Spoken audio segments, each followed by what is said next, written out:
કેન્દ્ર સરકારની one nation one student યોજના અંતર્ગત નવી શિક્ષણ નીતિના અમલ સાથે હાલ દેશમાં સ્કૂલ શિક્ષણથી માંડી ઉચ્ચ શિક્ષણ સુધીના તમામ વિદ્યાર્થીઓના યુનિક આઈડી બનાવવાની પ્રક્રિયા ચાલી રહી છે, જેમાં ગત વર્ષથી academic bank of credit idea બનાવી બાદ હવે આ વર્ષથી સ્કૂલોના વિદ્યાર્થીઓને અપાર આઈડી બનાવવાની પ્રક્રિયા શરૂ કરાઈ છે।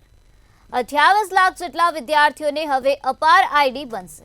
અપાર આઈડી એ કેન્દ્ર સરકારના શિક્ષણ મંત્રાલય હેઠળ ડિજિટલ રેકોર્ડ માટેની વન નેશન વન સ્ટુડન્ટ યોજના છે। અને અપાર કાર્ડના વિદ્યાર્થીએ જે કંઈ ક્રેડિટ અર્ન કરી હોય, ક્રેડિટ એટલે કે એકેડેમિક ક્રેડિટ જે અર્ન કરેલી હોય તો એ અપાર કાર્ડમાં નોટ થાય છે। આમ જો મારે આખી સિસ્ટમ કહેવી હોય તો ત્રણ વસ્તુ કહી શકાય કે ગવર્મેન્ટે academic bank of credit launch કરેલી છે, એટલે વિદ્યાર્થીએ એકેડેમિક બેંક ઓફ ક્રેડિટમાં રજિસ્ટ્રેશન કરાવવાનું હોય છે। એ રજિસ્ટ્રેશનમાં જે તે સંસ્થામાંથી જે તે ડિગ્રી અથવા તો જે તે અભ્યાસક્રમ એણે કર્યો હોય અને પાસ કર્યો હોય તો એકેડેમિક બેંક ઓફ ક્રેડિટમાં એની ક્રેડિટ આપવામાં આવે છે।